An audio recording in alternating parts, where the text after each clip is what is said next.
वरिष्ठ पत्रकार है राम कृपाल सिंह जी जुड़ गए हमारे साथ। राम कृपाल जी, सबसे पहले तो आपका स्वागत करना चाहूंगी न्यूज इंडिया पर।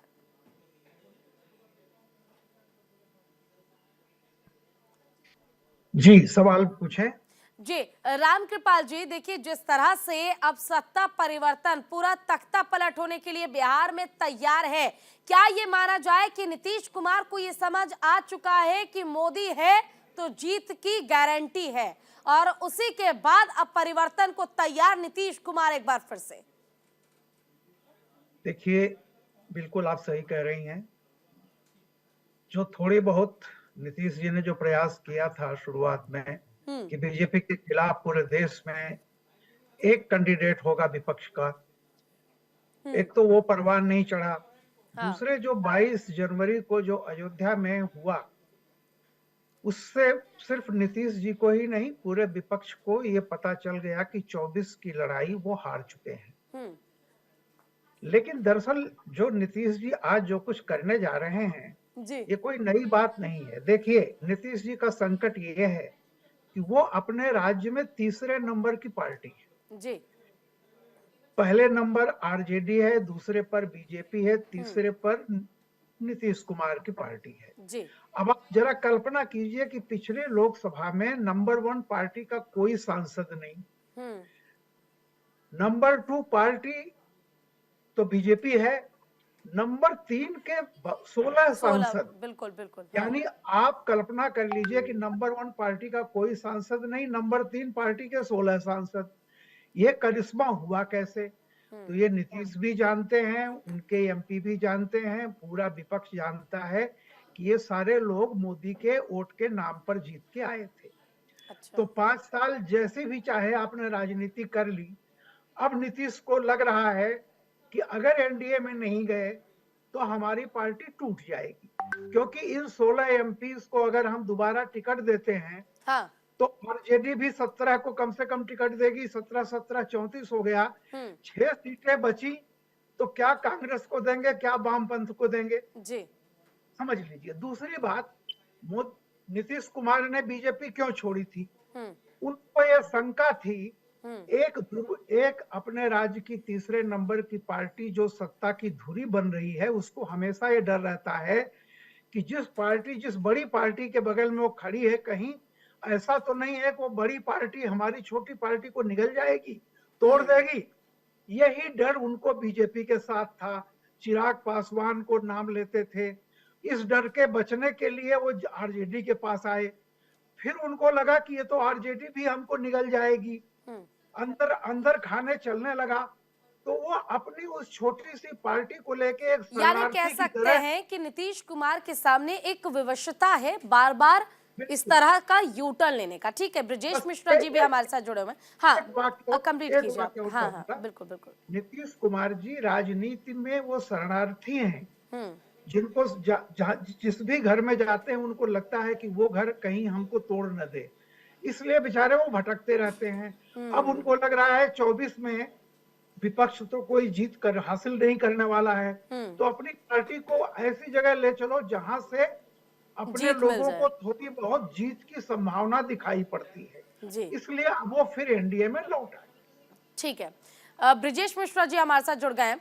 ब्रजेश जी, राम कृपाल जी का ये कहना है कि 16 सांसद जेडीयू के पास। जेडीयू कैसे जीती? क्योंकि बीजेपी के कोर वोटर्स जो थे, बीजेपी के नाम पर जनता दल यूनाइटेड को भी वोट का लाभ हुआ और जनता दल यूनाइटेड के 16 सांसद जीत गए। लेकिन अब कहीं ना कहीं जब महागठबंधन तैयार हुई तो नीतीश कुमार को एक डर सताने लगा कि कहीं ऐसा ना हो जाए कि उनके अपने सांसद ही एंड मौके पर उन्हें धोखा दे दे और बीजेपी में जाकर शामिल हो जाए। ये एक बहुत बड़ी विवशता थी, वरना पार्टी भी कमजोर हो जाती। इस चीज को भांपते हुए नीतीश कुमार ने सोचा कि क्यों ना बीजेपी के साथ जाकर तैयारी की जाए और लोकसभा चुनाव लड़ लिया जाए। क्या वाकई आरजेडी से अलग होने का कारण सिर्फ यही है कि अब नीतीश कुमार को यह महसूस हो गया था कि बीजेपी के साथ नहीं रहेंगे तो कुछ नहीं होने वाला? देखिए, राम मंदिर का जो रुक करूंगी आपका है।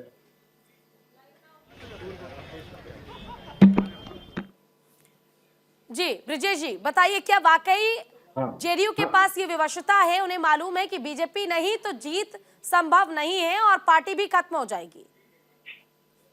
देखिए, जो इंडिया गठबंधन बना था उसमें इतने पेच है और इतने सारे प्रधानमंत्री के दावेदार हैं और नेता हैं कि किसी भी मुद्दे पर एकमत नहीं बन पा रही थी। और सबसे पहली बात है कि शुरुआत नीतीश कुमार ने ही की थी कि मोदी के खिलाफ एक जितने भी विपक्षी दल हैं उनको साथ जोड़ा जाए, लेकिन ये हो नहीं पा रहा था। जितने भी मीटिंग हुई यहाँ पे, सबसे पहले बेंगलोर में मीटिंग हुई और वहीं से दिख गया कि जो मंच पे जो सारे मीटिंग के बाद जब मंच पे आने की बात हुई तो नीतीश कुमार, लालू यादव और सारे लोग गायब हो गए। उसी तरीके से दिल्ली में मीटिंग हुई, जब ये सामने एक साथ ही नहीं बैठ सकते थे मीडिया के सामने, तो नीतीश कुमार के सामने था कि इनको कन्वेनर का बनाया जाए और साथ में प्रधानमंत्री का चेहरा बनाया जाए। लेकिन कांग्रेस को ये मंजूर नहीं है, क्योंकि कांग्रेस का ये शुरू से मानना है कि वो एक छाता है और उसके नीचे जितने भी रीजनल पार्टी हैं वो रहे। और रीजनल पार्टी की मांग ये थी कि जो भी स्टेट में उनका स्टेक है उसमें उनको चेहरा बनाया जाए। तो काफी इतने सारे 14-17 पार्टियों का जो गठबंधन था वो चल नहीं पा रहा था और नीतीश कुमार अपने आप को असहज महसूस कर रहे थे। और जो नेशनल अलायंस है, नीतीश कुमार की जो पहचान है वो बीजेपी के साथ है और बीजेपी ने जितना उनको दिया है, एक समझ जाइए कि आप केंद्र में मंत्री हो या फिर जितना भी कंफर्टेबल है नीतीश कुमार एनडीए के साथ, वो लालू यादव के साथ या फिर कांग्रेस के साथ या फिर इंडिया जो गठबंधन है उसके साथ नहीं थे। और दूसरी बात ये रही कि जो कर्पूरी ठाकुर, जो अपने सब नेता मानते हैं समाजवादी पार्टी, कर्पूरी ठाकुर का एक कहना था कि रोटी क्यों जली, इसलिए कि उससे पलटा नहीं गया। यानी उनका कहना यह था कि सरकार को बदलते रहना चाहिए ताकि विकास हो और जनता को उसका लाभ हो। लेकिन उनकी जो चेले नीतीश कुमार है उसको ठीक उन्होंने जनता को ये अधिकार नहीं दिया, बल्कि खुद ही रोटी बदलने लगे। और आप समझ सकती हैं कि 9वीं बार ये मुख्यमंत्री की शपथ लेंगे और हर बार वो गठबंधन बदलते हैं, अपने दोस्त बदलते हैं, लेकिन उनके साथ दुविधा यही थी कि जो राम मंदिर का मुद्दा सामने आया है और एक तरीके से बीजेपी की लहर देश में हुई है, तो उसमें किसी को भी सूझ नहीं रहा है। और एक बीजेपी के सामने टारगेट है 450 का। इस साल तो लोकसभा चुनाव में जो टारगेट है वो 450 का है, तो उसके लिए वो कुछ भी करने को तैयार है। और निश्चित रूप से नीतीश कुमार बिहार में एक चेहरा है, उनके जो उन्होंने जो काम किया है, खासकर महिलाओं में उनका वोट बैंक है, अपनी जाति में भी वोट बैंक है। और बीजेपी को लगता है कि नीतीश के आने से कहीं ना कहीं फायदा होगा, क्योंकि बिहार में 3 फोर्सेज हैं, एक बीजेपी, एक नीतीश कुमार जो अपने आप को एक तीसरी शक्ति में शामिल कर चुके हैं, और तीसरे हैं लालू यादव। और जो भी चुनाव देखा गया है बिहार में, जितने भी हुआ है, आप समझ सकते हैं कि 2014 में नरेंद्र मोदी प्रधानमंत्री बने और 15 में विधानसभा का चुनाव होता है बिहार में, और उस लहर में भी जब 2 फोर्सेज एक साथ थे, लालू और नीतीश, तो उस लहर को भी उन्होंने काट दिया और सरकार नीतीश और लालू की बनी। उसी तरीके से बिहार में मान के चला जाता है कि 3 में से 2 फोर्सेज भी जो एक साथ रहेगा, वह वहां पे सरकार उसकी बनेगी और सत्ता में वो आएगी। और इस बार भी जो है बीजेपी के लिए किसी भी हद तक, क्योंकि उसका टारगेट है, उसके सामने जो है, जो अर्जुन के सामने जो मछली की आंख थी, वो है लोकसभा चुनाव। उसके लिए वो कोई भी चीज करने को तैयार है। और जिस तरीके से बिहार में राजनीतिक घटनाक्रम हुआ है, ठीक है, रुक करूंगी आपका। राज्य हित में, पार्टी हित में, जनहित में फैसला लेंगे, उनके साथ हम लोग हैं, उनके निर्णय के साथ। आरजेडी के साथ क्या परेशानी थी मैडम? अब अभी इसका जवाब नहीं दे सकते हैं, अभी जाने दीजिए मीटिंग। क्या कहेंगे मैडम, नई सरकार जो बनने जा रही है?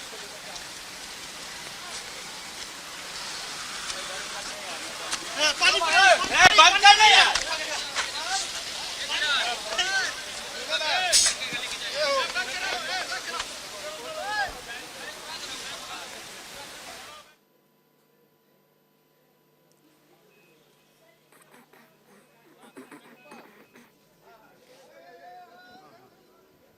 ये है कलकत्ता से। नमस्कार। चलिए एक बार फिर से हम रुक कर लेते हैं, हमारे गेस्ट लगातार हमारे साथ जुड़े हैं। राम कृपाल जी, देखिए ब्रजेश जी ने एक बात का जिक्र किया जिसमें उन्होंने कहा कि एनडीए में बहुत से पेच ऐसे हैं, यानी गांठ इतनी ज्यादा है, 28 दलों का जो गठजोड़ है उसमें बातचीत नहीं बन पा रही है, सीट शेयरिंग का फॉर्मूला तय नहीं हो पा रहा है। अगर हम एनडीए की भी बात करें तो एनडीए में भी देखिए 4 सहयोगी दल हैं, और अगर उनकी भी बात कर ली जाए तो जो रामविलास पासवान के बेटे हैं चिराग पासवान, उनकी पशुपति पारस के साथ नहीं बनती है, और साथ ही चिराग पासवान की नीतीश कुमार से नहीं बनती है, जीतन राम मांझी से नीतीश कुमार की नहीं बनती है। तो कहीं ना कहीं एनडीए में भी तो देखिए पेच फंस रहा है ना। यहाँ पर भी तो सीट शेयरिंग की जब बात होगी तो हर पार्टी अपनी तरफ से सीट की डिमांड तो करेगी ही करेगी, और सबकी डिमांड पूरी कर पाना बीजेपी के लिए बहुत मुश्किल हो जाएगा। नहीं, पहले तो मैं एक बात कहूं जो ब्रजेश भाई ने कही है, बिल्कुल सही बातें हैं, लेकिन 2 चीजें होती हैं। व्यक्तिगत इच्छा अनिच्छा वो अलग चीज होती है, घटना जो होती है वो वस्तु परक होती है। मैं एक लाइन कहता हूं कि truth is objective not subjective. सच्चाई जो होती है वो वस्तु परक होती है, घटना परक होती है, व्यक्ति परक नहीं होती। धरती गोल है, ये सच्चाई धरती की है, गैलीलियो की नहीं है।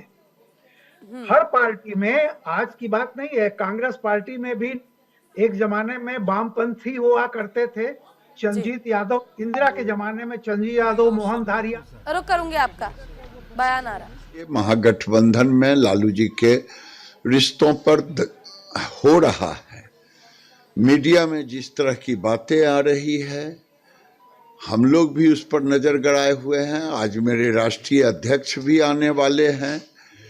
नजर, अब जब गतिविधि, राजनीतिक गतिविधि उतल पुतल जब होता है तो स्वाभाविक है कि इसका प्रभाव, दुष्प्रभाव समाज पे होता है, राजनीतिक दलों पे होता है।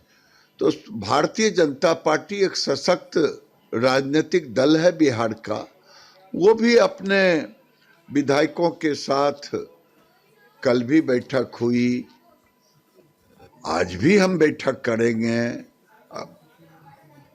और बैठक की सिलसिला चलेगी। लेकिन निर्णय तो जब नीतीश जी की सरकार और लालू जी का गठबंधन, न लालू जी अभी इस्तीफा वापस लिए हैं, ये भी कहते ना कि समर्थन हम वापस लिए, तो वो भी नहीं कह रहे हैं, और नीतीश जी भी अभी इस्तीफा नहीं दिया है। तो हम भारतीय जनता पार्टी मूक दर्शक नहीं, हम मूक दर्शक नहीं बल्कि गंभीरता से इसको देख रहे हैं। जब परिस्थितियां स्पष्ट सामने आने पर भारतीय जनता पार्टी का नेतृत्व इस पर निर्णय लेगा। हम भी तो आपके मीडिया में देख रहे हैं, जब वो इस्तीफा देंगे तब आगे भारतीय जनता पार्टी भी सोचेगी इनको समर्थन देना है, क्यों देना है, इस पर बात होगी। जेडी के लोग अब एक दूसरे पर आरोप लगा रहे हैं। तेजस्वी यादव विज्ञापन छपा कर कहा कि जो नौकरियां दी हैं वो तेजस्वी यादव ने दी है। नीरज कुमार का कहना है कि जो नौकरी श्रेय लेने की दोनों मोहर, इसको किस रूप में देखते हैं?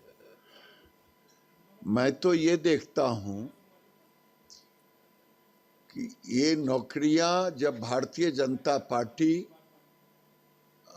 और नीतीश कुमार थे सत्ता में, उस समय ये सारे जाल के एम्प्लॉयमेंट का क्या होगा, लेकिन 21-22 में जब चले गए नीतीश जी तो स्वाभाविक है कि अभी की सरकार में ये नियुक्तियां हुई, नियुक्तियों में थोड़ा हेर फेर भी हो गया, जो हम लोगों के समय में तय हुआ था उसके विपरीत हुआ।